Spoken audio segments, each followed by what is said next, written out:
thing, my dear brothers and sisters. In this life, in this world that we live in, we must realize that there are two realms. First, the material realm. This is anything that our senses can perceive. But then again, there's also the spiritual realm. This is usually encountered through our prayer, through meditation, through inspiration, and seeing things in the eyes of faith, and also living a virtuous life. In the gospel yesterday, Jesus told Nicodemus, you must be born again. Not simply by confessing with your lips that Jesus is Lord. In the gospel, how is it to be born again? By being baptized with water and the Holy Spirit, by the church, the only church that Christ has founded. And in the gospel today, Jesus tells Nicodemus, you must be born from above. And how is it to be born from above? Look at things that are happening in this world, not only materially, not only physically, not only economically, medically, or politically, but looking at things in this life, in this world, what's happening in the eyes of faith. That's why, my dear friends, one very beautiful question to ask ourselves and to reflect on. What is the Christian response to the pandemic? And three things we can do. First of all, during this pandemic, it's an opportune time to deepen our relationship with God. Before this pandemic, we had all the reasons not to deepen our relationship. We told ourselves, there's just so many things to do, so many responsibilities, so many anxieties.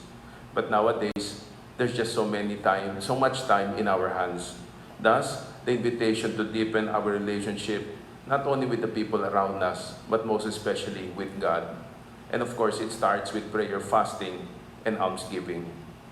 And second, during this time, it's to focus on what really is important in life. How many times we ask this question? Why am I here? And what is the purpose of life?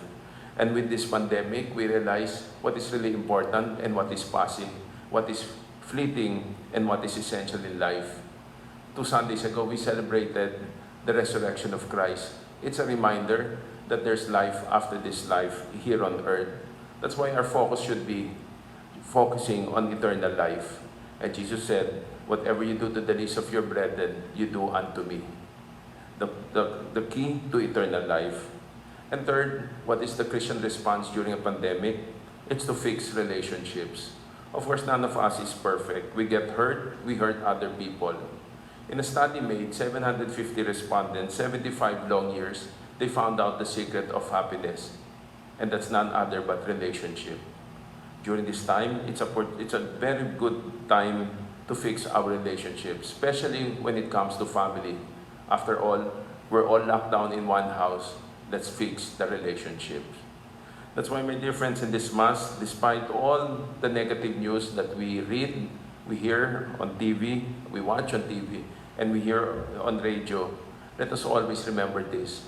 There's the spiritual realm. Just last Sunday, we celebrated a very beautiful feast, the Divine Mercy.